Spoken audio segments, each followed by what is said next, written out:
Sonia Patiño, nuestra coordinadora. Buenos días a Joa Bernal y a todo el equipo de Señales TV. Buenos días a todos y a todas.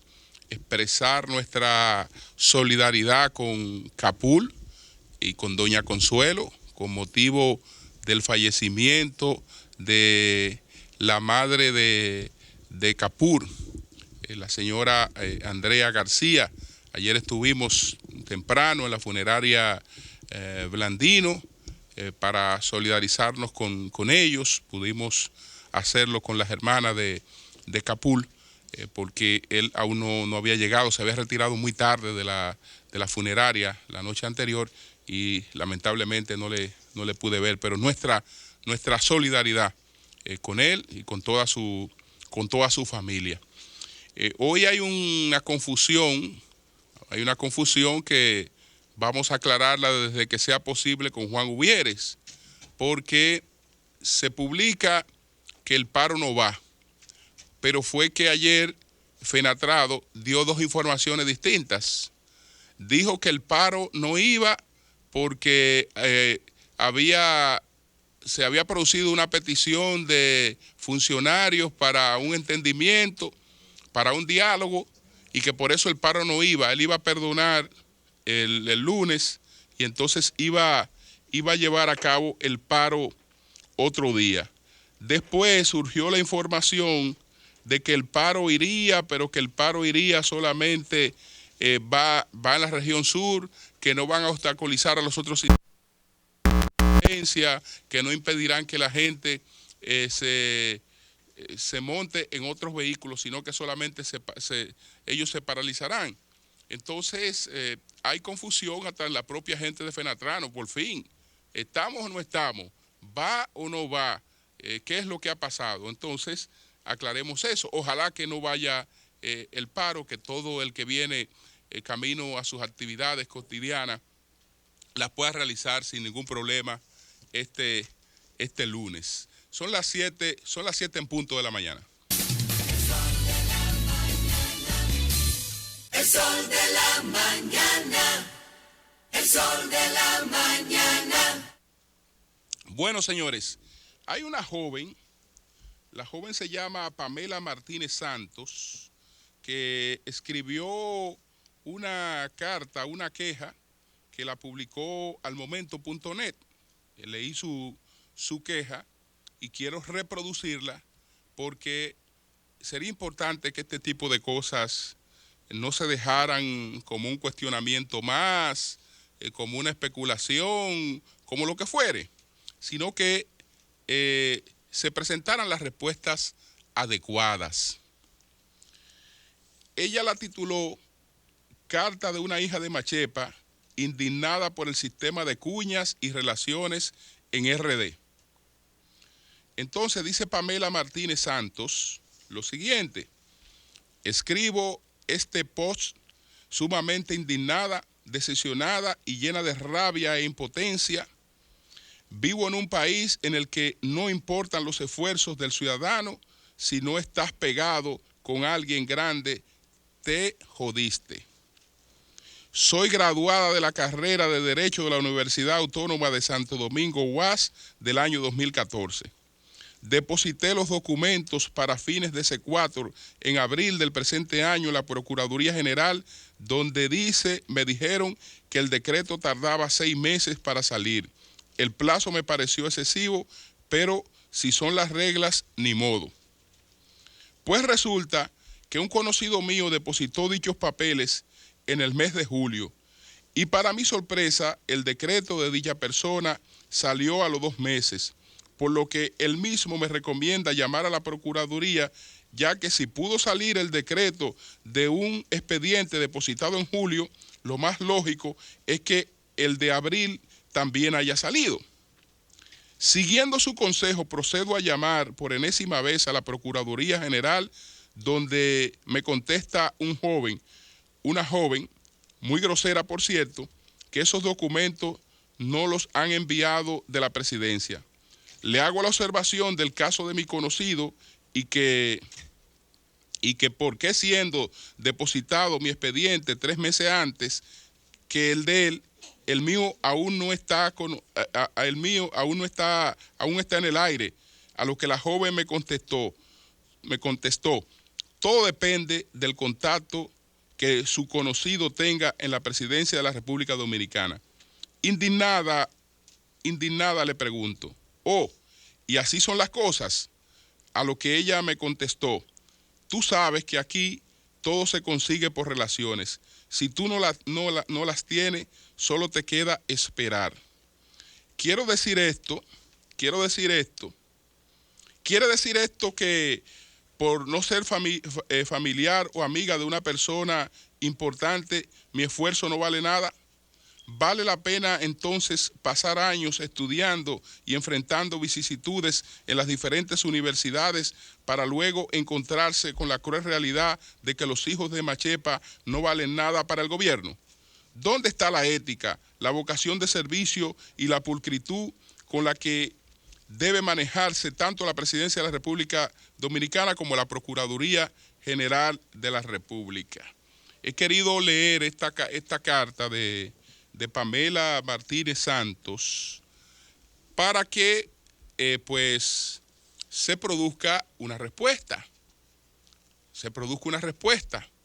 Primero está el caso de la Procuraduría. Diríamos que comunicarnos con la Procuraduría para conocer de este caso, aunque ya sabemos algo. Comunicarse, por ejemplo, en relaciones públicas de la Procuraduría para tratar de conseguir alguna información o alguna colaboración, o no comunicarse con nadie, es lo mismo. Porque para lo único que sirve el Departamento de Relaciones Públicas de la Procuraduría es para decir no se puede. No hay la posibilidad de esa comunicación si es que te atienden.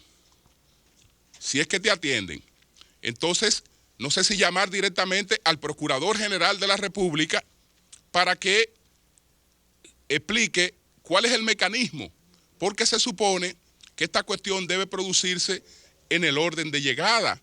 Uno sabe que hay retrasos, que esto es un trámite que se envía a la Presidencia de la República.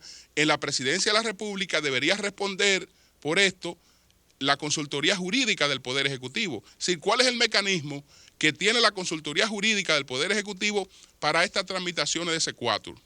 Hay la posibilidad de que alguien vaya, hable y saque su expediente primero que otros expedientes que tienen más tiempo. ¿Hay esa posibilidad? Yo creo que eso sería totalmente innecesario.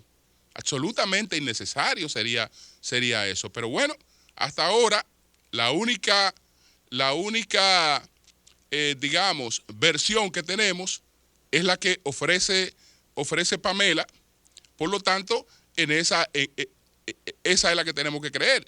Porque si las otras instituciones que están involucradas en esto no hablan, no explican cuál es la situación, pues evidentemente que si no lo explican, están diciendo que esta joven tiene razón, que eso es así. Y si eso es así, es muy lamentable que así sea. Es muy lamentable que así sea si eso es así. Pero ojalá que se produzca alguna respuesta. Son las 7:06. El sol de la mañana. El sol de la mañana. Otro expresidente de El Salvador está procesado ante la justicia. Fue apresado el expresidente salvadoreño Elías Antonio Saca. Y este apresamiento viene producto de una investigación indirecta. Realmente, a quien la justicia salvadoreña estaba investigando era a Elmer Chalais, que fue secretario privado de la presidencia. Este señor, Elmer Chalais, tenía unos depósitos, unos movimientos de millones de dólares que no había manera de justificar. Entonces, hay una investigación sobre este señor. En la investigación sobre este señor, entonces salen los movimientos de la cuenta de este señor. Y resulta que hubo movimientos de millones de dólares hacia la cuenta del señor Elías Antonio Saca, del expresidente Elías Antonio Saca. Y el expresidente Elías Antonio Saca fue apresado. Y está apresado junto a César Funes. César Funes fue secretario de la Juventud y dirigió lo que sería la CAS en El Salvador, la Corporación del Acueducto y Alcantarillado, que allá se llama ANDA. Dirigió el ANDA y fue ministro de la Juventud. También ahí él tenía movimientos de la cuenta de Elmer Chalay. Entonces también está Julio Rán. Julio Rán fue el vocero, el portavoz, el encargado, el director de información de la presidencia en el gobierno de Elías Antonio Saca. Estas personas están procesadas ante la justicia por corrupción, porque hay cosas que dejan sus huellas claras. Hay cosas que dejan sus huellas claras. Entonces, fíjense que en El Salvador, el expresidente Mauricio Funes pidió exilio en Nicaragua y lo hizo porque la Suprema autorizó las investigaciones de unos viajes del expresidente Funes. Él se anticipó, parece que lo que podía salir de ahí, él sabía que no iba a ser nada favorable. Inmediatamente habló con su amigo Daniel Ortega para que lo acogiera y evitara que la justicia salvadoreña pues fuera sobre él. Y se asiló con parte de su familia. Pero lamentablemente en El Salvador el expresidente, ¿cómo se llamaba? Francisco Flores, un expresidente joven. El expresidente Francisco Flores murió invocando su inocencia porque estaba acusado de haber desviado más de 10 millones de dólares que fueron donados por el Japón para solidaridad con un desastre que se presentó en El Salvador. Es crítica ese panorama porque estamos hablando de expresidentes relativamente recientes, expresidentes jóvenes que están siendo perseguidos por la justicia salvadoreña. Digamos que esa es una justicia que está cumpliendo con su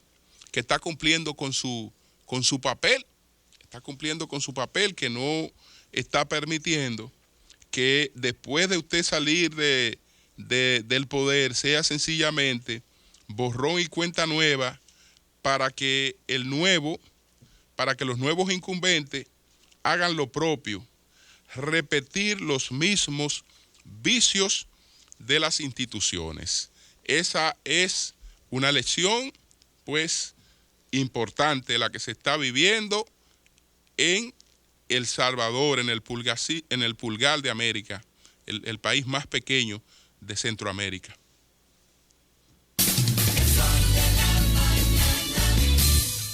El sol de la mañana.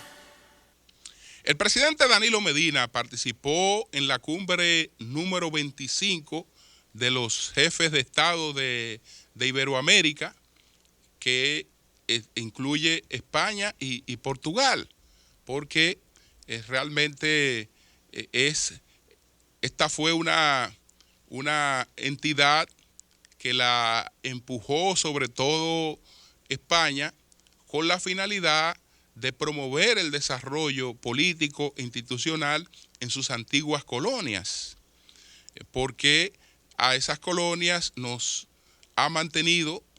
mantenido la unidad por el idioma. Entonces, estas cumbres empezaron en el año de 1991. Danilo Medina, en su discurso, habló de un tema que ha sido una preocupación permanente en él, que ha sido el tema de los jóvenes que ni estudian ni trabajan, los ninis, que de acuerdo con el estudio en el que él se basó, en América Latina se habla de 20 millones de ninis. Yo me lo hallo poco. De jóvenes que ni estudian ni trabajan, me lo hallo poco en una región que estamos hablando de unos 625 millones de personas. Pero el presidente Medina habla de que este es un gran desafío, que hay que seguir tomando las iniciativas para poder incorporar a estos jóvenes a la actividad productiva, que hay que seguir pues poniendo hincapié en que las personas que son sacadas de la pobreza no regresen a ella, y por lo tanto la educación es una clave importante para superar este círculo vicioso de la pobreza. Hay un programa de intercambio que el presidente lo ponderó muy bien. Este programa se llama Alianza de Movilidad Académica. A través de ese programa, los gobiernos de la comunidad iberoamericana van a intercambiar unos 200,000 estudiantes. Estudiantes dominicanos irán a formarse en otros países, estudiantes de otros países vendrán a la República Dominicana, y así ocurrirá con cada uno de los países. Entonces, entre todos los países van a movilizar unos 200,000 estudiantes para fortalecer sus conocimientos en otros países, en otras realidades. Esto es importante. Esto es importante y ayuda mucho a la formación, a la madurez del profesional. No solo digamos, en la parte académica, sino en todos los sentidos. Y de paso está la parte académica, porque se supone que los que vienen a la República Dominicana vienen a formarse en programas de alta calidad, y los que van de la República Dominicana hacia otros países por igual. Es decir, que cada uno de estos jóvenes va a disfrutar de lo mejor que hay en cada uno de los países en la materia, en lo que ellos decidan estudiar. Eso está muy bien. Eso está muy bien.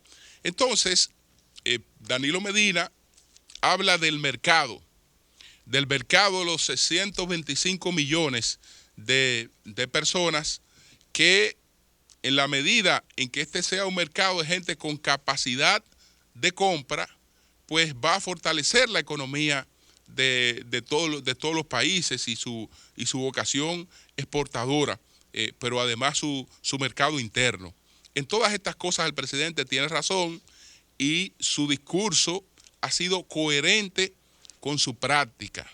Danilo ha querido empujar a la gente. Danilo quiere ayudar a la gente. Cuando concibió el plan de las escuelas, lo hizo para que ingenieros que no habían tenido oportunidad, profesionales de la ingeniería que no habían tenido nunca una oportunidad, tuvieran esa oportunidad.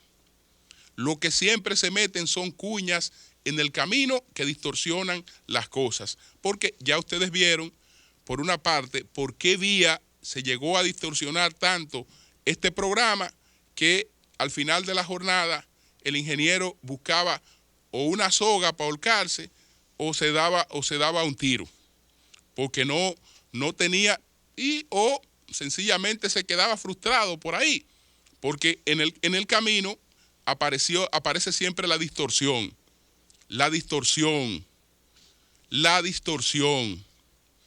Esa no es una práctica superada.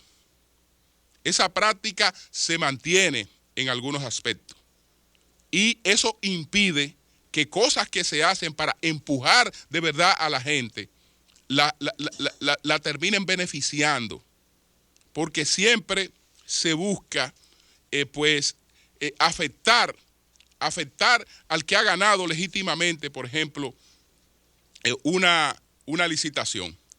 Y Y siempre hay mecanismos para eso, lamentablemente. Pero ese no es el tema. ¿Qué ocurre? Que al ver el discurso del presidente Danilo Medina en esta cumbre, que es la cumbre número 25, recordaba lo que pasó en la primera cumbre. En la primera cumbre, que debe ser motivo de orgullo para los dominicanos. Yo creo que los dominicanos hemos estado siempre muy bien representados en estas cumbres. Ahora con el presidente Danilo Medina, uno de los presidentes más populares de la región y un hombre que tiene un discurso avalado por su práctica.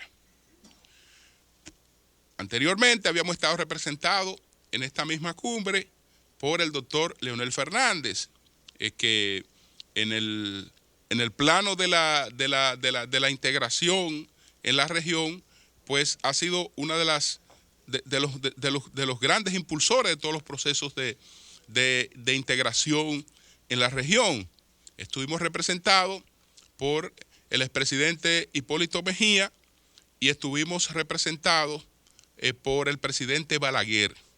Balaguer fue el primer presidente dominicano en hablar en una cumbre iberoamericana y justamente lo hizo en la cumbre iberoamericana que inauguró las cumbres iberoamericanas. Y todavía, señores, el discurso que pronunció Joaquín Balaguer en ocasión de aquella primera reunión de los jefes de Estado de Iberoamérica es un discurso antológico, porque ha sido uno de los mayores homenajes que se le ha rendido al idioma que tenemos el privilegio de hablar, que es el idioma pues español. Entonces, yo tengo aquí el discurso del presidente Balaguer. Reproduzco algunas de las cosas que dijo el presidente Balaguer en la inauguración de estas cumbres en el 18 de julio del año de 1991. Él decía que inició diciendo su discurso, algo que parecía, ¿por dónde viene este hombre? ¿Hacia dónde va? ¿Hacia dónde va a aterrizar? Entre los actos en que empezó su discurso diciendo, entre los actos en que se conmemoró el 4º centenario del descubrimiento de América en 1892, sobresalió la publicación en Madrid de la historia de la poesía hispanoamericana del insigne polígrafo Marcelino Menéndez y Pelayo. En ese libro monumental se afirma que la subsistencia de la isla española, la predilecta de Colón, es un milagro que solo se explica por la tremenda vitalidad de nuestra raza y por la persistencia dentro del ámbito biográfico que ocupamos del idioma español, base de nuestro ser nacional durante la colonia, todavía hoy principal soporte de nuestras estructuras como nación independiente. Ya en 1606, decía Balaguer, en esta primera cumbre iberoamericana, tras las devastaciones ordenadas por el gobernador Osorio, nuestra población, batida constantemente por negreros piratas, se había reducido a menos de 6.000 almas, prácticamente abandonadas a su suerte por la metrópoli en medio del océano. Hay otro caso similar al de la isla de Santo Domingo que puede señalarse también como prueba de la indiscutible grandeza y de la indiscutible perennidad de nuestra cultura. El de la isla de Puerto Rico, que salió en 1898 de manos del Imperio Español para caer bajo los dominios de otra nación de lengua y cultura distinta. Puerto Rico, sin embargo, sigue hablando español y representa en el Caribe, justamente con Cuba y Santo Domingo, un testimonio vivo de perdurabilidad de su instrumento de expresión y del poder que tiene para unir a los diferentes componentes. Entonces, me voy un poquito más adelante con este discurso, porque hay un cuestionamiento que hace el doctor Balaguer al problema de la desigualdad, que es uno de los temas que también sale a relucir en esta conferencia. Entonces él dice: nada de extraño tiene, pues, que veamos un continente lleno de contrastes y de contradicciones. Desde el punto de vista cósmico, poseemos la cordillera más abrupta, la de los Andes, la catarata más imponente y más impresionante, la de Iguazú, el lago más cercano al cielo, el de Titicaca, los valles más erizos y los desiertos más inhóspitos. Pero el mayor contraste de nuestro continente, como se ha advertido aquí, es el humano. El contraste que existe entre la existencia en el seno de todas nuestras sociedades de una clase tan rica que su opulencia nos resulta a todos casi ofensiva, y de otra más numerosa que la primera, que se consume en medio de la mayor miseria. Distribuir ese contraste, como aquí se ha dicho, es el desafío de esta cumbre iberoamericana. Como ya se ha referido a ello el presidente de Perú, señor Fujimori, quiero hacer una breve referencia a la ciudad de Guadalajara, y desde luego ahí también hace una referencia encantadora sobre la ciudad de Guadalajara. Señores, el mejor discurso que se haya pronunciado en las cumbres iberoamericanas. Desde luego, esta era la parte inaugural de esas cumbres, y ahora los presidentes, pues cuando van a las cumbres, van con una temática establecida, es decir, tienen un tiempo limitado y van a hablar específicamente de los temas que están señalados en el discurso. Pero los que puedan, señores, los que puedan, maravíllense, disfruten este discurso, disfruten esa cátedra de el doctor Balaguer en la inauguración de la primera cumbre iberoamericana. Son las 7:25 minutos. El sol de la mañana, el sol de la mañana. Bueno, ayer inició el diálogo en Venezuela. El diálogo inició a regañadientes. La oposición en principio había planteado que no se iba a poner de mojiganga, pero hubo una insistencia de la mediación, y desde luego nadie quiere lucir intolerante. El enviado del Papa, Claudio María Celi, pues tocó la puerta de todos los partidos, y ayer se logró una reunión. La reunión, pues, no estuvo presente el partido de Leopoldo López, que es Voluntad Popular, porque Leopoldo López sostiene que no están dadas las condiciones para un diálogo, que se ha aumentado la cantidad de presos políticos, que se ha obstaculizado y se ha impedido el trabajo de recolección del 20% de la firma para el referéndum revocatorio, y que se ha agudizado la pobreza, la miseria en Venezuela y la persecución contra la oposición, que en esas condiciones no se iba a presentar al diálogo. Y entonces fueron los otros partidos al inicio de esta conversación, una conversación que se dio a puertas cerradas, y no hay detalles sobre lo que se acordó. Es evidente que Maduro sabe que tiene que irse. Tiene que irse, y hay que crear las condiciones para eso. Desde luego que la manipulación está en posponer el referéndum revocatorio para que a la hora de que Maduro tenga que irse, no tenga que irse el chavismo, que eso es lo que ha buscado el chavismo, y por eso ha postergado toda esta cuestión.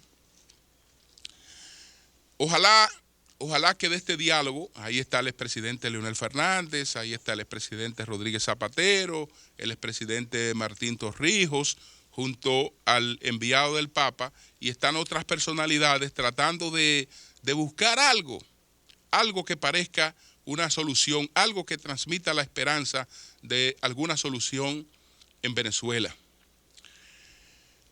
Yo quiero dejar finalmente una reflexión sobre los motivos del colapso del sistema de partidos en Venezuela, que ha sido lo que ha arrastrado todo esto.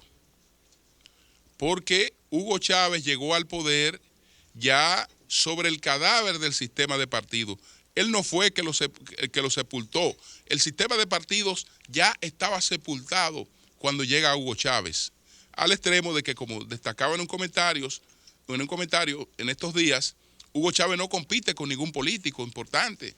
Hugo Chávez compite con una ex reina de belleza que también incursionaba con él en esos momentos en la política. Esos fueron los dos candidatos. Ahí no apareció que este venció a un líder político. No. Era que ya el sistema de político estaba colapsado.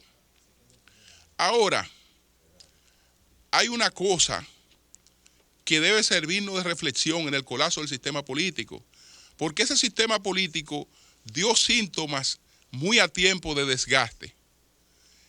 Muy a tiempo empezó advirtiendo que que precisaba de una renovación. Que precisaba de una renovación al momento en que se agota lo que fue el acuerdo de puntos fijos. Es decir, que este acuerdo, como decía recientemente, operó durante 40 años, pero todos los modelos se agotan y requieren renovación. Entonces, usted sabe qué fue lo que hizo Venezuela cuando había una sociedad que le estaba reclamando renovación, que trajo del pasado a dos hombres que ya habían gobernado, habían cumplido con su rol. Es decir, una sociedad que está reclamando renovación. Lo último que la clase política volvió a entregarle a esa sociedad que estaba reclamando renovación fueron las presidencias de Carlos Andrés Pérez, uno de los mejores presidentes que ha tenido ese país, pero ya había cumplido con su rol. Ya había cumplido con su rol. Lo había cumplido con su rol y con la democracia. No debió jamás volverse a presentar como candidato a la presidencia, aunque tuviera posibilidades de ganarla. Ya había cumplido con su rol. Y entonces viene otro que también había cumplido con su rol.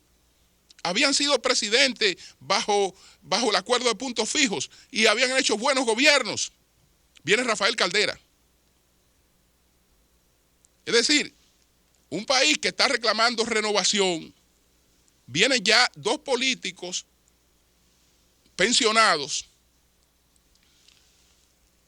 y la verdad es que no pueden dar esa renovación independientemente de sus características, porque la coyuntura en la que tenían que gobernar era una coyuntura muy distinta a la coyuntura en la que ellos habían gobernado.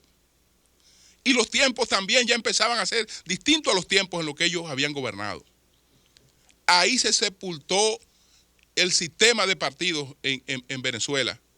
¿Por qué? Porque no dio respuestas a tiempo en la renovación de su liderazgo, que era la reflexión que quería dejar. Cambio y fuera.